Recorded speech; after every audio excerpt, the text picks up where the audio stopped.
เอาสบายดีพ่อแม่พี่น้องเจอกันอีกเช่นเคยเนาะกับเบาปันวันนี้เบาปันสิพาพี่น้องมาเบิ่งเกี่ยวกับการเปิดเรียนเพิ่มเนาะผู้ที่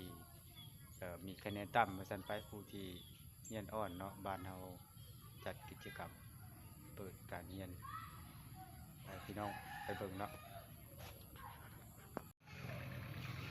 นี่คือโรงเรียนประถมบ้านเรางัวเด้อพี่น้องเด้อบ่ปั่นสิมาเบิ่งเนาะพาพี่น้องมาเบิ่งนักเรียนแล้วก็ครูอาจารย์เพิ่นมาสอนเพิ่มเพื่อให้น้องนักเรียนได้มีความรู้เพิ่มเติมเนาะสบายดีเจ้าอันขอถามเด้ออันนี้อัน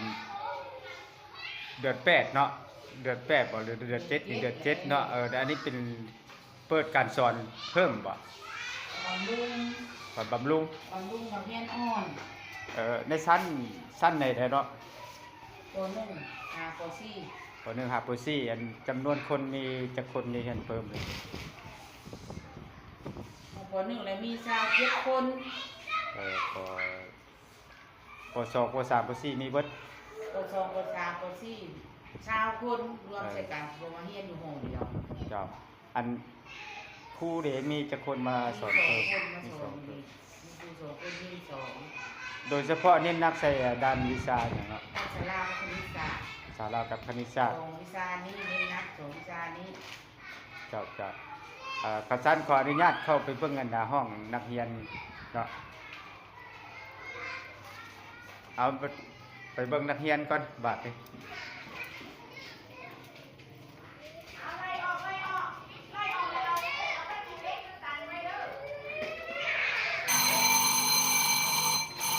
เสียงกระดิ่งเนาะพี่น้องเสียงกระดิ่งเพิ่นฮอดเวลาแล้วเพิ่นกลับมาสอนไปเบิ่งน้องนักเรียนเฮานะมีจักคน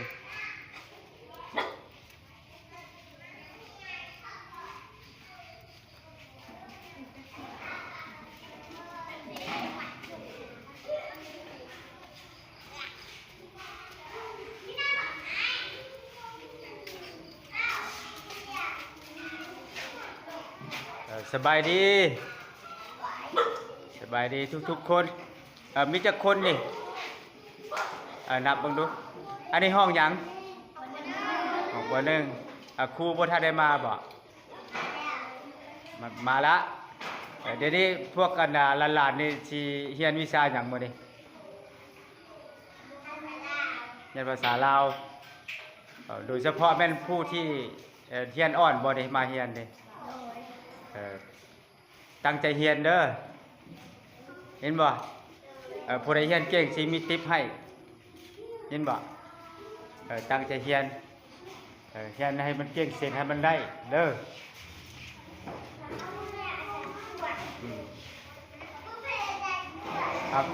ครูเข้าห้องเฮ็ดแนวใดคณิตครูเข้าห้องเฮ็ดแนวใดฮะเคารพครูบ่อันนี้ก็ชั้นป .1 เด้อพี่น้องเพิ่นก็ได้มาเนาะอันนี้เป็นมื้อที่เท่าใดแล้วนี่เปิดเรียนนี่อาทิตย์ที่2เนาะนักเรียนอยู่ป .1 มีจักคนมีจักคนเจ้า27คนโดยเฉพาะเน้นนักใช้ภาษาลาวเนาะตั้งใจเรียนเด้อหลานๆเด้อ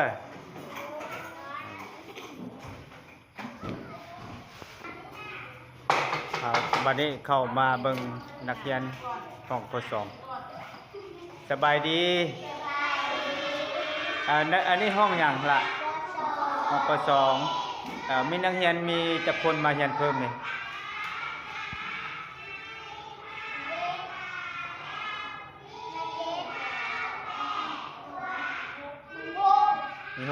มี6คนเท่านี้บ่เบิดทั้งหมดมี6คนเท่านี้บ่ครูเด้ยังเพิ่นมาตั้งใจเรียนเด้อตั้งใจเรียนให้เรียนเก่งๆ อันนี้เป็นห้องป .2 นะพี่น้องเพราะว่าเพิ่นได้คัดสรรเอานักเรียนผู้ที่เรียนอ่อนเนาะมาเรียนเพิ่มแต่ว่าช่วงนี้ก็บ่ทันได้เปิดเทอมแต่ว่าทางภาครัฐเพิ่นก็ได้ส่งเสริมการเรียนเพิ่มเนาะเพื่อบ่จะให้น้องๆเฮามาค้างห้อง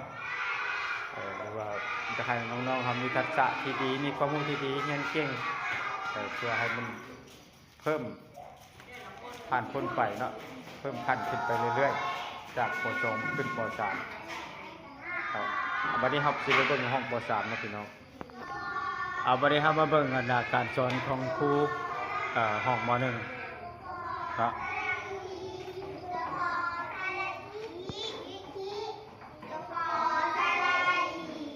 อันนี้ครูเพิ่นกำลังสอนให้นักเรียนพาอ่านหนังสือภาษาลาวเนาะเพราะว่าภาษาลาวก็เป็นภาษาพื้นฐานของบ้านเฮาบางคนก็ยังเรียนบ่เก่งเนาะในชั้นป .1 เพิ่นก็ได้มาสอนเพิ่มคือก็เป็นครูภาษาที่ดีเป็นครูใจดีเนาะ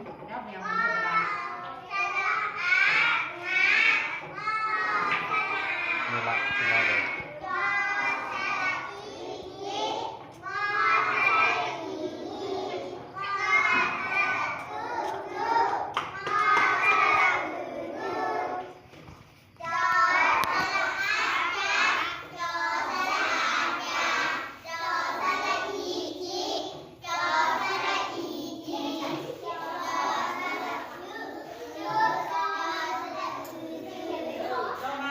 การสละอยู่ห้องใดต้องใส่เนาะเอาเพราะว่าพยัญชนะมันมีแล้วแต่โกฮอดโจคือว่าห้องสละอะคือก็เอาจะเอาตัวโกใส่แล้วก็เอาสละอะใส่อยู่หลังมันเนาะให้ใครเอามาเขียนเด้อวันนี้เด้อเอามาเขียนคู่ละห้องคู่ละตู่เอาแล้วท่านว่าออกมา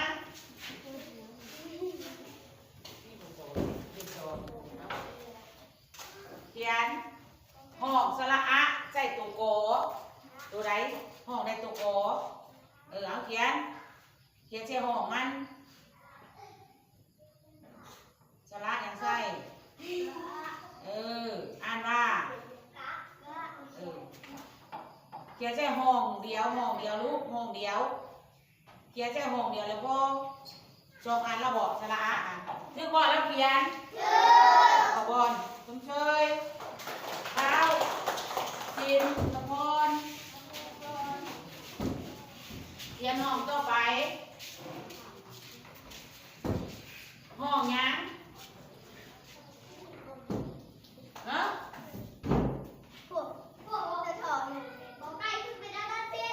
เขียนห้องสะละยัง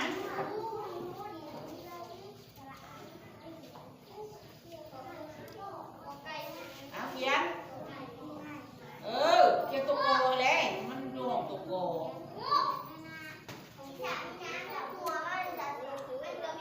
เขียนงามๆสะละ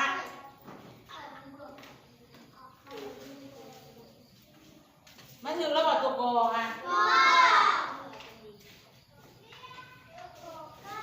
เบิ่งอยู่พี่ต้องเบิ่งแบบย่านอยู่พี่ตัวโกเป็นหัวออกหัวเข้าตัวโกต้องเป็นหัวออกตัวยังเขาเป็นหัวเข้าตัวโททงก็ได้เป็นหัวเข่าได้แก้ลงมาอีกทางสละอาให้มันเพียงตัวโกแน่แก้ลงมาซื่องามๆต้องรู้ป่ะนี่คือพ่อขอบอนคุณเชยเท้ามีใจเห็นต่อไปตัวยังคือเก้าห้องพระเจ้าเขียนต่อมาได้แล้วตัวยัง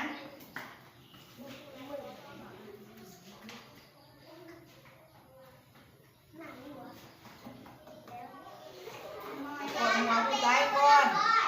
กดหัวมือซ้ายจะแก้ขึ้นแก้เคยจะเกี้ยวแก้มาทางหลังแก้ลงมาซื่อๆแก้ลงมาซื่อๆเลย สลายอย่างอยู่เทิงหัวมันวันนี้ใช่โยห้องสละอีก็ใส่สละอีลืบเอาไม้อีกเป็นตัวใหญ่ๆเนี่ยสลีมันบ่แม่นสลีเป็นตัวโอมันเป็นสละโอแล้วค่ะเป็นใหญ่ๆช่างของครูว่าเกียนค่ะเป็นวงมนใหญ่ๆโลดคือบ่